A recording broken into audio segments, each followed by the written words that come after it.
घूमता रुयतना झार के मिलतनी तवार के।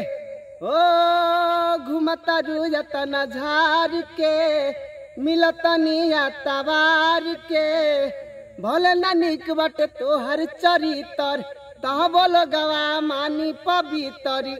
एक मुलाकात में फोटो खिंचवाला यादव जी के साथ में, चाहे दिन में आ जा आवा चाहे रात में, फोटो खिंचवाला यादव जी के साथ में।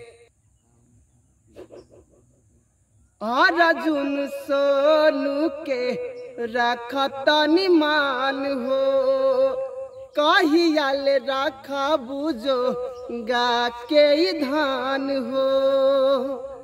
ए करे जा सुना ना, अरे यार अर्जुन सोनू के रखतनी मान हो, कहियाल रखा बुझो गा के धान हो।